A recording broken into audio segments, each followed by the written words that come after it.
सन news. Bihar में नीतीश कुमार के 4 साल में कृषि क्षेत्र में हुए विकास पर प्रशांत किशोर ने दिया जवाब। प्रशांत किशोर ने कसा तंज, कहा 10 वर्षों में सिंचित भूमि की मात्रा 11% कम हुई है। वहीं बिहार देश का मात्र एक ऐसा राज्य जहां पिछले 10 वर्षों में सिंचित भूमि की मात्रा कम हो गई है। प्रशांत किशोर ने किसानों को उनके फसल का दाम नहीं मिलने के पीछे के 4 कारणों को भी स्पष्ट किया। आइए देखें क्या कहा प्रशांत किशोर ने।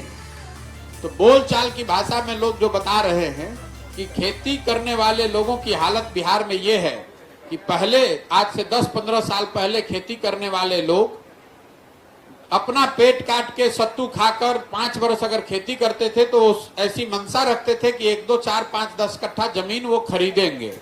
आज स्थिति ये है कि खेती करने वाले लोगों के घर में अगर कोई बिजनेस व्यापार करने वाला नहीं है, नौकरी करने वाला नहीं है, घर में बेटी की शादी लग जाए, कोई घर में बीमार पड़ जाए तो हर 5 वर्ष में आपको 1-2 कट्ठा जमीन बेचना है।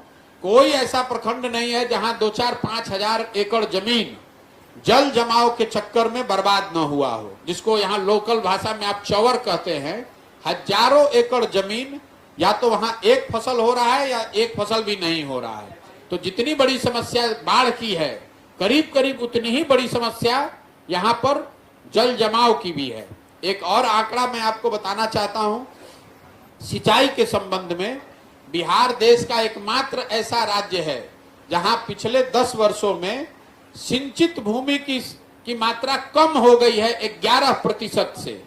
पहले से जो नहर बने हुए थे, नलकूप चल रहे थे, रख रखाव के अभाव में वो बंद हो गए या वहां से सिंचाई बंद हो गई। उसके कारण अगर पहले 100 एकड़, आज से 10 वर्ष पहले 100 एकड़ जमीन में सिंचाई की सुविधा थी तो वो घटकर अब 89 एकड़ ही रह गई है। 11% से ये कम हो गया है।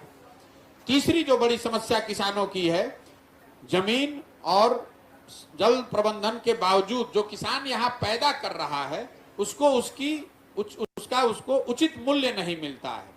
एक आर्थिक सर्वेक्षण के हिसाब से ये आंकड़ा भी याद रखिए, बिहार में जो किसान फसल पैदा करता है उसको अगर उसका उचित मूल्य मिल जाए तो हर वर्ष बिहार के किसानों को 20,000 करोड़ रुपया करीब करीब अलग से मिलने लगेगा। गया इसकी वजह यह है कि यहाँ पैक्स की व्यवस्था पूरी तरीके से खत्म है, कोऑपरेटिव है नहीं। नई व्यवस्था एफपीओ वाली जो कई राज्यों में, कर्नाटक जैसे राज्यों, महाराष्ट्र में एफपीओ की व्यवस्था हो गई, वो बिहार ने ट्राई नहीं किया।